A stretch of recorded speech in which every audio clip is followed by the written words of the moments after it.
Hey guys, this is Hayden with CoonHood. Today we're going to be doing an instructional video for one of the single unit attachable CoonHoods. Everything besides the box butt units are sold individually, so if you have a 4-chute feeder, you will need to order 4 CoonHoods for that feeder to outfit every chute. First, I'm going to talk about what you're going to find in the box. If you've ordered, of course, 4 hoods, you're going to find 4 of the hoods, 4 of these, which we call the bottom guard plate, 4 mount plates with the pivot rod. You'll find 4 U-bolts. In this case, it's a square for your round units. Of course, it's going to be a round U-bolt. You'll have 2 springs per hood, the 3/8 mounting hardware, and the 1/4-inch hardware. Okay, the CoonHood's bolt on. There's actually no modification needed to your feeder. All hardware is included. The only tools you are actually going to need: 7/16" deep socket, 9/16" deep socket, and then a couple of 9/16 and 7/16" wrenches to hold the bolts. It is advised that you either use a cordless drill or impact, and that's what we're going to be using today. And we'll be installing one of the hoods on a Texas Wildlife Supply feeder. All right, so we're about to install the mount plate, but before we do, an important thing to note is just your chute height, where it sits off the ground. The minimum distance you want from the bottom of the chute to the ground is going to be 36 inches. I've heard guys report going up to 42 and 44 without being any kind of issue, but 36 is about the absolute minimum. Even with a CoonHood on, if you're below that 36 mark, you're still going to have an issue with coons just being able to reach in around and getting feed without even engaging the hoods. So you just measure from the very bottom ground level all the way up to the top of the chute. Now this one's a makeshift feeder stand, so of course we're at only about 31 and a half. You need that dimension to be at least 36. So if you measure, you figure out that you're under that 36, a few different things you can do. You can put center blocks under the feet of your feeder to get it there. Some people choose to dig out underneath it, whatever's easiest. But that is an important dimension to keep in mind. Another thing to note, some feeders will have a crossbar right underneath the chute from leg to leg. If it's back away from the chute, up underneath, it shouldn't be an issue. However, if it is out in front of the chute or right underneath, that might give some coons the ability to stand on that and reach in.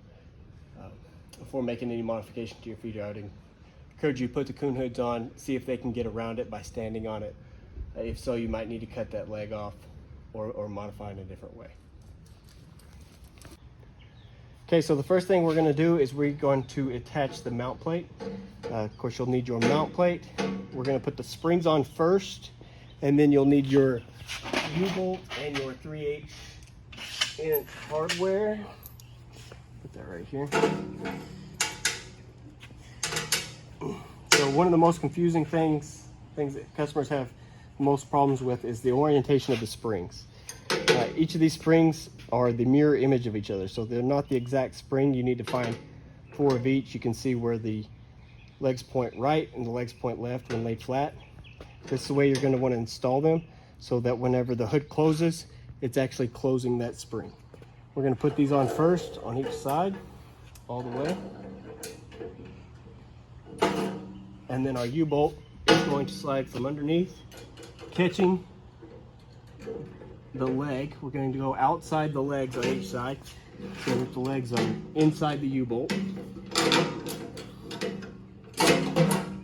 Let's see from underneath here. So you want that U-bolt to catch on each side. This needs to be centered, and then you can put your washers on. And then your nylon nuts.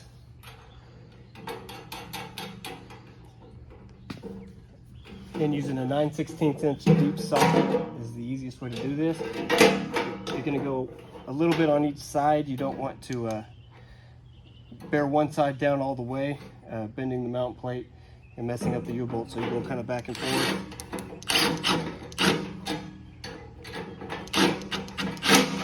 Like I just did. So one thing you might want to do is you back these nuts off a little bit, give it a little room for modification as we get the 3/8" the hood in place. And this is the configuration, the correct configuration of the mount plate.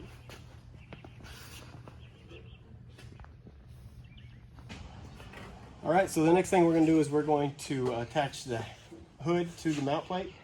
Mount plate's already in position, it's somewhat centered. We're going to come here, you're going to loop that first hole of your hood around the rod of the mount plate. Get through there. You've got to make sure that the spring leg is on the inside of the hood on each side.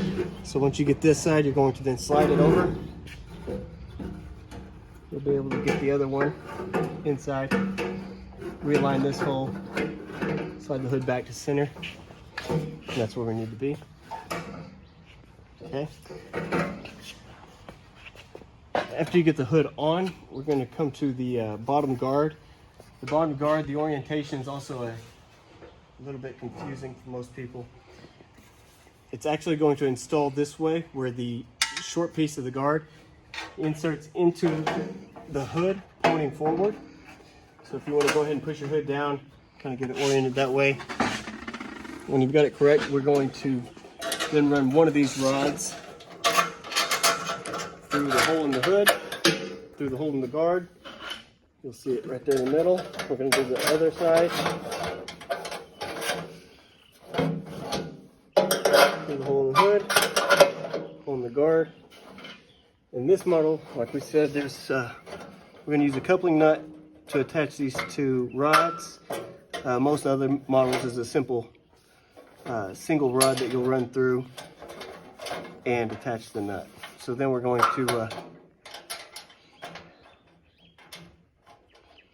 connect these with the coupling nut.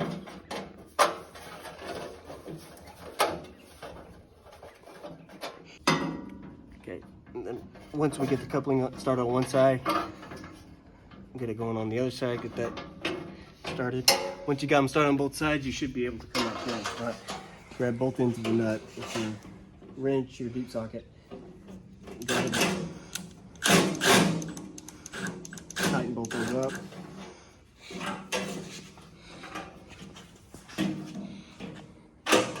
The bolts will likely bottom out slightly before coming in contact with the hood, and that's no problem. Okay, so if installed correctly, you'll notice that the bottom guard plate can actually pivot this way when the hood's not engaged. However, if you do push on it, it engages the hood just as if you were to sit on top of the hood. It acts to close the hood. The reason for the guard plate, occasionally raccoons will be able to reach in and grab the bottom lip of your chute. When they do that, their hind legs are going to want to wrap around to gain footing somewhere on the chute. This guard plate prevents them from doing that. If they are tall enough to do it, then they're going to get these spikes right on them, which is also a deterrent. So even if they can get on the front and hang on, they can't do it long. It's a fight the whole way. So this is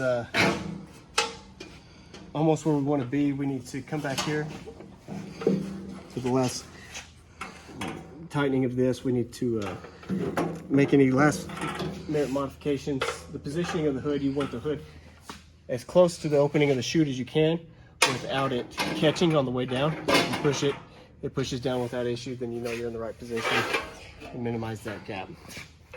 You can come back here on top, pushing the hood down with your 9/16 deep socket. You're going to want to go ahead and tightening those in place. You'll notice here the U-bolt, if you notice that your springs are not quite opening the hood all the way, it's likely the angle of this U-bolt. If you allow these springs to pull this U-bolt where it's pointing back here, the tension on the springs won't be enough. You'll probably need to loosen it. Push your U-bolt back where it's straight, and then retighten the whole assembly. Come here, CoonHood. Once you push down, it'll come back. You should hit that bottom plate and stop. This will be the aligned position. As you can see, larger animals, deer, everything can eat normally. When a raccoon comes to either climb from the bottom, hang from the unit, or sit on top of your chute, the hood closes, eliminating access. As soon as they jump off, the hood's realigned, and deer can eat normally. Okay, the CoonHood's bolt on. There's actually no modification needed to your feeder. All hardware is included. The only tools you are actually going to need, 7/16 inch deep socket, 9/16 inch deep socket, and then a couple of 9/16 and 7/16 inch wrenches to hold the bolts. It is advised that you either use a cordless drill or impact, and that's what we're going to be using today, and we'll be installing one of the hoods on a Texas Wildlife Supply feeder.